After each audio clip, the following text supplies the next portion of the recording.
for 3 years, and I've had 16 children placed so far. I am actually quite particular on the children that I foster. I always feel it's important to have a match and that they fit within our family unit, and that I can cater to the needs or the additional needs of the children. I want it to be a fulfilling, successful placement. All of my placements have been. I've been able to speak with the children's social workers to ascertain what support these children need. So it's really important that I select the right children for our family unit.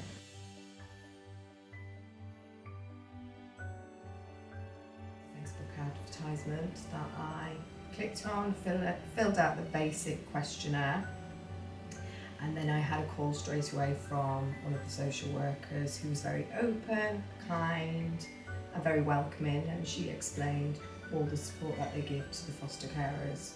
So they're quite a small agency, and they were able to provide individual therapeutic approach to parenting of children. That's really important to me.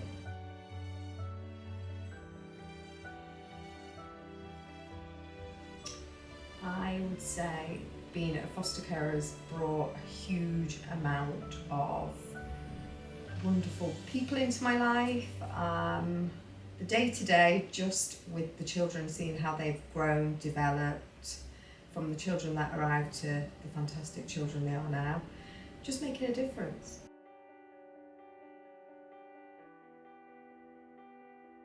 Yeah, I mean, CFS are actually quite generous in that respect, I'll be honest. Again, relating to my previous agency, they didn't offer any massive extra financial benefits or anything like that, but CFS you do. So we get Christmas allowance, some money towards them for Christmas, don't we? Yeah, holiday money for 2 weeks holiday a year. You get an allowance for that. Yeah, you can claim for that. Birthdays, we get some money towards birthdays. And like seasonal things, Easter, Halloween, you know, if you're doing family events or they run like little competitions, so you can do the best Easter bunny or Easter thing or Halloween.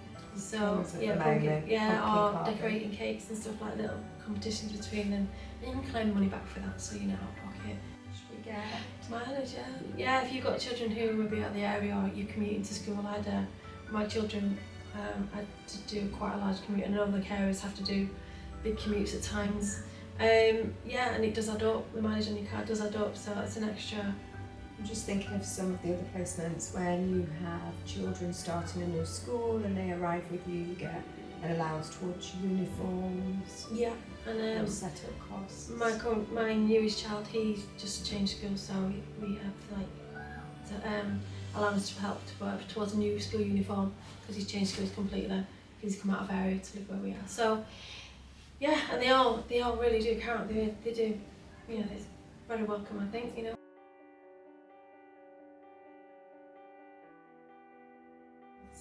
Yeah, we do. We have Christmas bashes, summer bashes, Easter.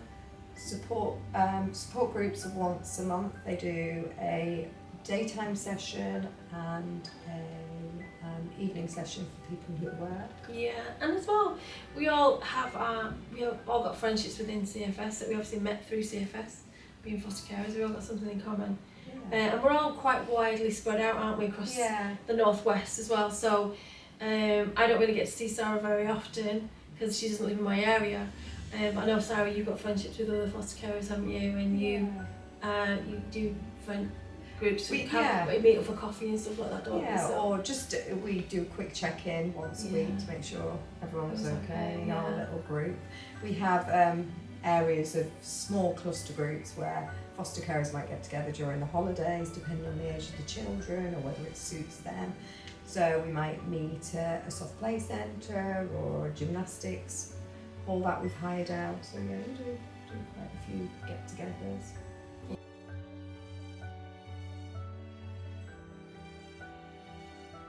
Someone to listen. Advice. Yeah, when things aren't going so well. And yeah, it's great when everything's going great, but you want that support when everything isn't going great.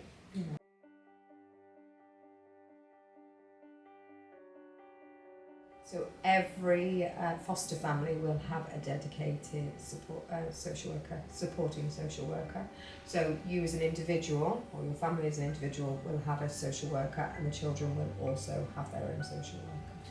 And how accessible is that social worker within CFS? Extremely. I pick up the phone and she's there, and if she's in a meeting, she'll say, I can't talk now, I'll get back to you. Yeah. So Yeah, and there's always somebody else, say if it was an emergency, if you know that person isn't available that day, there's somebody else to phone, and if they're not, there's somebody else. There's always, and we have all their numbers, don't we? Yeah. So if there's a crisis or an emergency or anything like that, you know, there's always someone's phone. there's an out of office number Yeah. for out of office times, or Yeah, at weekends or evenings, if something again needed to be reported or something went wrong. But on a day-to-day basis, there's always someone to phone, isn't there? Always.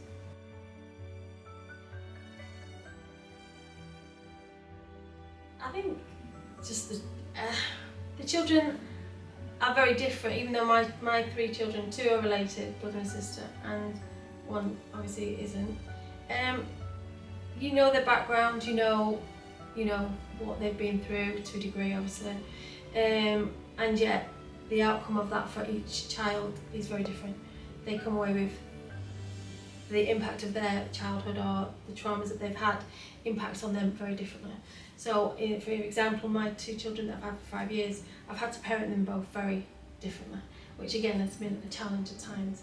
Because one child needs this from, this set of skills from you, and another child needs another set of skill set, and being so interchangeable can be a lot of challenge for yourself, I think, as a carer, keeping it.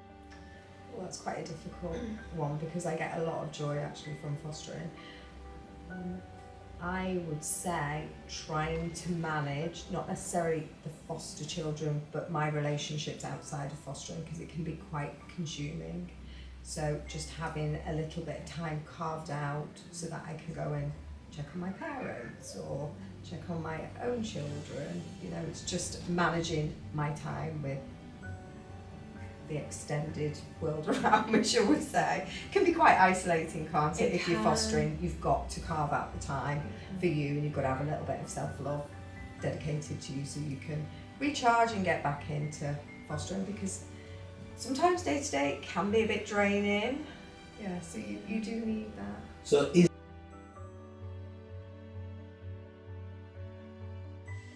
I have had my first respite night away on Friday.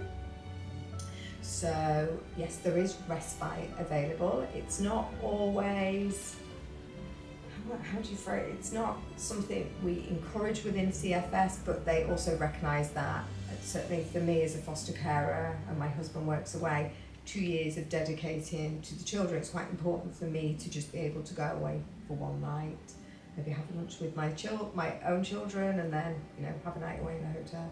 Or if I wanted to be able to travel to see my husband, I can at least do that, because we've identified respite carers who fit the children's profile.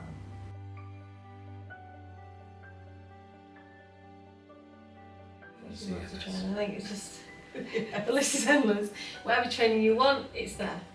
However much training, you have a set amount of training that you have to do that's mandatory anyway, like first aid, safeguarding, all those kind of things. There's lots of things you have to do regardless.